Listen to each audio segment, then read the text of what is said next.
No. If you don't have thermal, you're going to die to somebody who does use thermal. Thermal. No. If you don't have thermal, you're going to die to somebody who does use thermal. Well, Daddy. No. If you don't have thermal, you're going to die to somebody who does use thermal. Well, Daddy.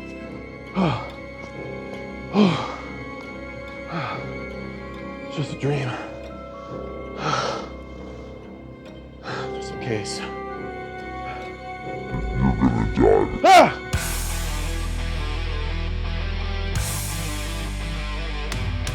Having some type of thermal device could make the difference of survival during an SHTF type scenario. It could be very important for you to have access to the ability to see things you otherwise would not be able to. And in this video, we're going to talk about the device I used here in order to get all of my opinions and all of the information I'm going to give you. We're going to talk about uses of thermal devices, especially in the sense of preparedness, and the limitations of these devices, so that way you know what you're getting into before you decide to jump into something that can be relatively expensive.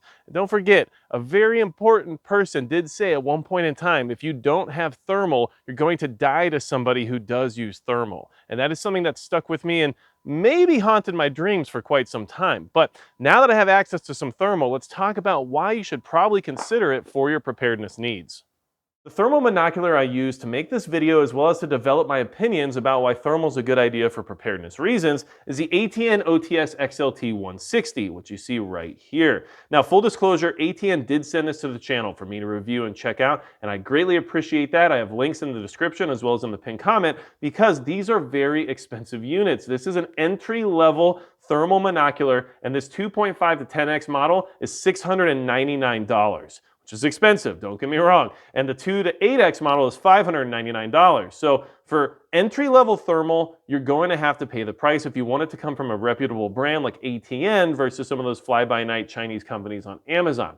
Now, this particular model has a 160 by 120 pixel sensor. And basically, the bigger the sensor is, or the larger the number is for the resolution, the more data you'll get on your end from thermal signature. So what does that mean? Well, a 160 by 120 pixel sensor is getting you about 19,200 pixels worth of data. Whereas if you were to go the next step up, 320 by 240 pixel sensor resolution, you'll get 76,800 pixels of data. And that means that probably going up to the 320 by 240 pixel resolution will be worth it, but much, much more expensive. And as you'll see in some of the footage that I'm showing here, the detail and resolution is definitely a little bit hard to see compared to what you would see in a better, more expensive unit. So just keep those things in mind when you're looking at these different products, because even though they become much, much more expensive, you do get a lot for your money when it comes to resolution and detail and everything else. Now, this particular model has a 10+ hour battery life, and it's USB-C rechargeable, as you can see right here. This is also where you do data transfer, which is nice, okay? It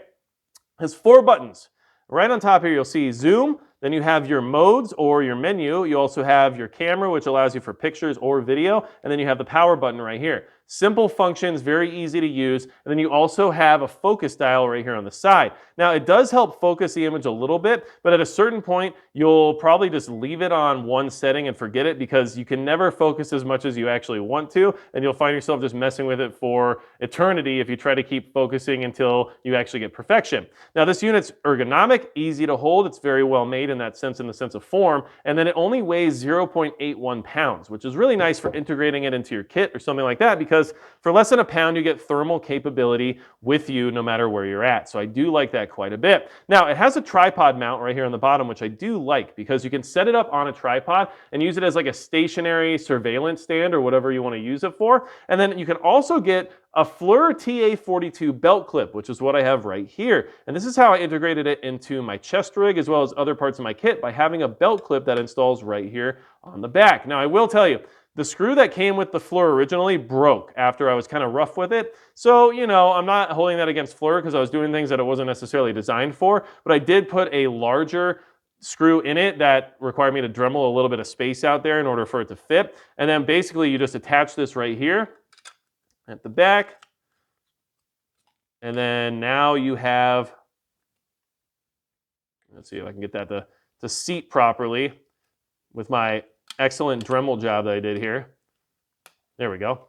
and now you have a belt clip on the back, which I find to be really nice, especially for running it on a chest rig or even just having it on a belt. Just keeping it on your person makes it a little bit more accessible. Now, of course, anything that's going to be an actual pouch is going to be more secure and going to make sure that you don't lose it or something like that. But I like things that have belt clips, and now I have the ability to add that on here. So just keep that in mind, that that is something you could do. It has multiple color modes. You have white hot, black hot, fusion, and red hot. And white hot and red hot are probably the most useful. They give you the most contrast when it comes to thermal signature. And the red hot's nice because you basically get the ability to see exactly what the hottest point on any object is. So it gives you some ideas about what you're looking at.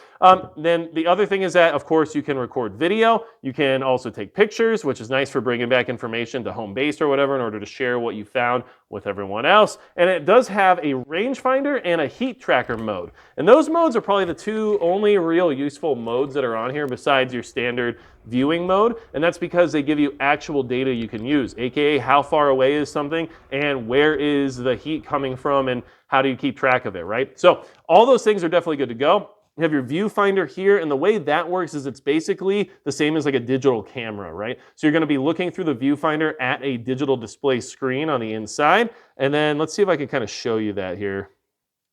Okay, there, you can kind of see how the screen is showing up in there, and that's exactly what you would be seeing. It's basically, I'm trying not to get the camera to reflect on it, but that's the viewfinder in there, and then of course you have the sensor here on the other side, which does have a rubber cover just in case things go wrong.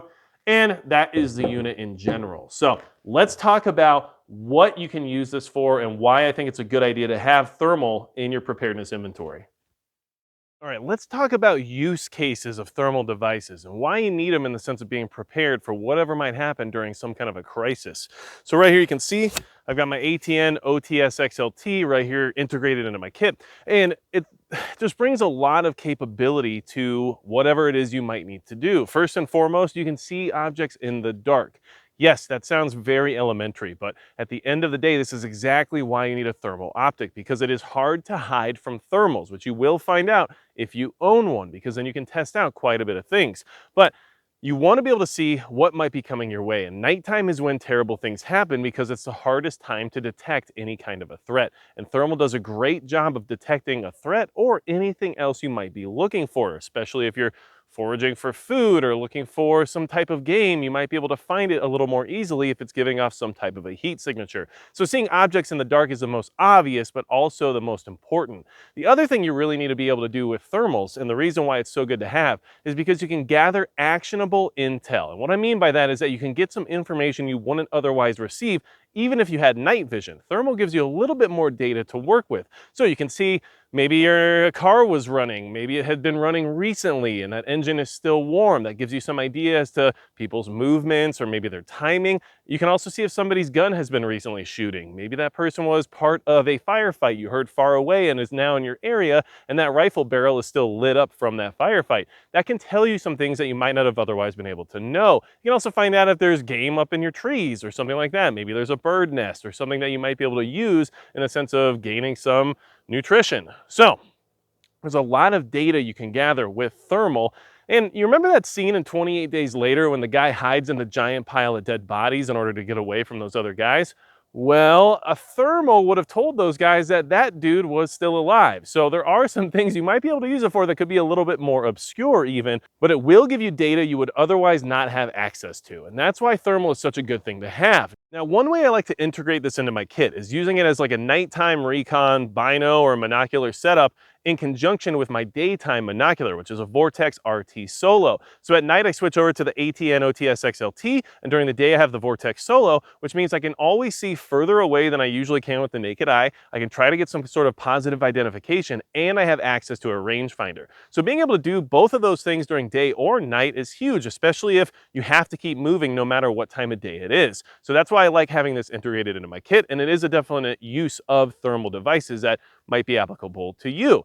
Now, We also have the ability to test out materials by owning one of these devices ourselves. And what do I mean by that? Well, I mean that you can test out what materials have certain types of heat signatures and what might work better for you in the sense of hiding from a thermal device. Understanding that I have this means that anyone else could too, which means that anyone else can use this against you. And knowing what will or won't hide better from it could be the difference in getting away or escaping and evading from some type of threat. So I can now access this and test out different materials to find out what gives me a better chance of hiding from this exact style of device. And of course, if you throw on some TDUs, it seems like they tend to hide a little bit better than your typical cotton hoodie and denim jeans. But you know, that gives you the ability to test it out for yourself to find out what will work for you. So I think that's a really good use of these devices as well. So that's the general use case for this device. Now we can get into technical details and everything else, but really all that matters is that I can see at night better than I could before. I can see if something's giving off a heat signature, whereas I could not do that before.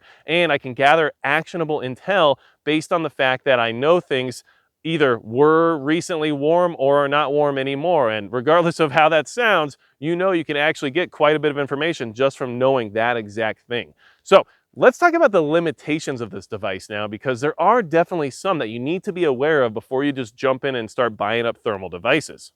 So there are some limitations to what these devices can do, and there are some things about them that would be considered a negative in most cases if they didn't bring the whole thermal aspect to the table, right? So the first one you need to know about is that this will induce night blindness if you're using it in pitch black.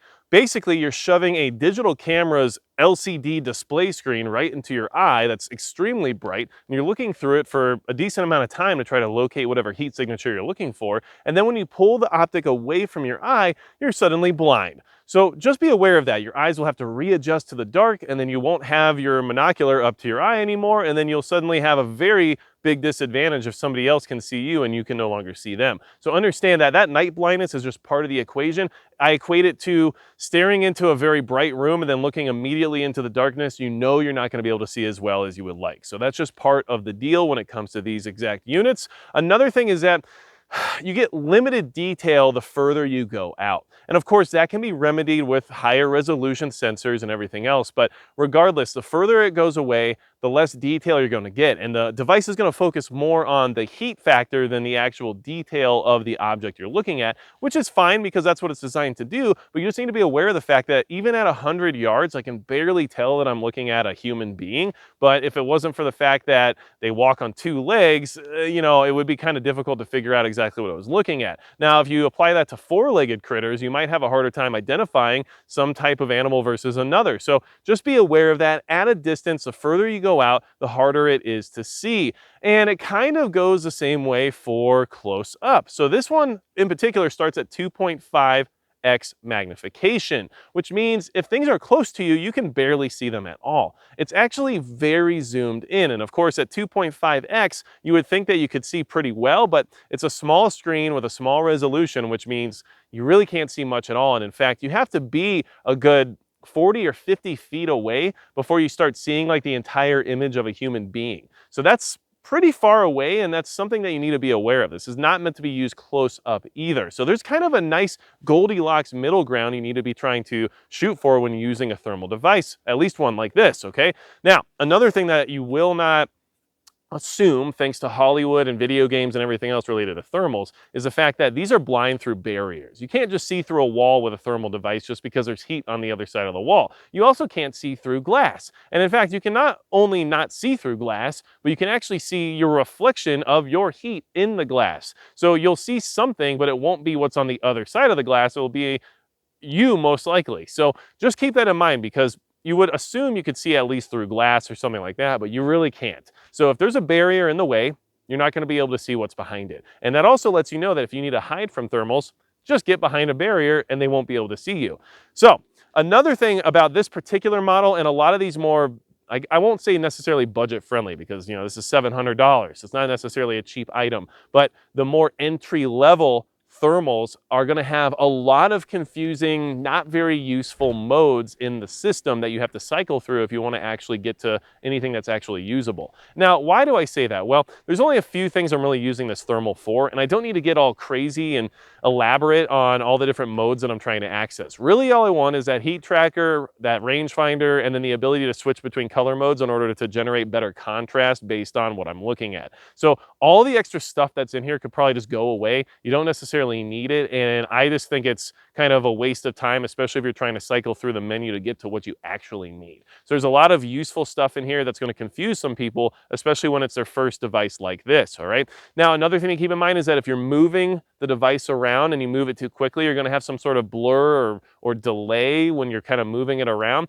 and that can kind of confuse you too. If you're trying to catch something that's running and you're trying to follow it, it might blur quite a bit, and then it might actually delay because of all that movement, and you might fall behind. So just be aware of that too. If you're going to use this in motion, it's going to cause you some issues, and a sensor reset will happen all the time as well. And what I mean by that is that the sensor will literally kind of just stop working so that it can reset and readjust to the environment and try to get a better thermal signature based on what you're pointing at. And by doing that, it basically pauses what you were looking at or what you were doing. So if you were trying to keep an eye on, let's say, like a moving deer, and it was kind of like trotting along, and then the motion or the sensor wants to reset, well, guess what? You're going to lose that deer, because by the time it kicks back on, that deer might be out of frame. So just be aware of that. But look, those are all what you could consider negatives, but really it doesn't matter, because even with all the drawbacks, you should get a thermal device. They really are a game changer in the ability to see things you otherwise wouldn't be able to see.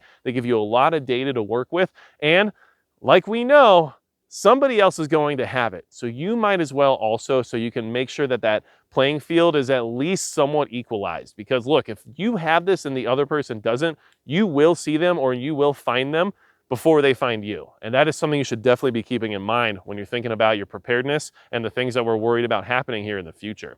So if you have any questions about this particular model or anything else about thermals in general, I mean, let me know in the comments. Maybe other people with more experience than myself can actually answer some of those questions for you. I know there's going to be a lot of very intelligent, geeked out guys down in the comments that have studied the crap out of these thermal devices. Are going to tell you all these different things about the different frequencies and hertz and everything else related to how the sensor works and refresh rates and everything else. But look, this is pretty simple really when it comes down to it. And having it is better than not having it. And I think getting something from a reputable company like ATN is probably a good idea, even though the market's flooded with weird Chinese companies that make these devices as well. If you're going to use it for preparedness and you want it to do the job it's supposed to actually do, you might want to make sure you get it from a reputable source. Just my 2 cents. Anything else you need from me, you know what to do. And besides that, that's going to be it for Magic Prepper.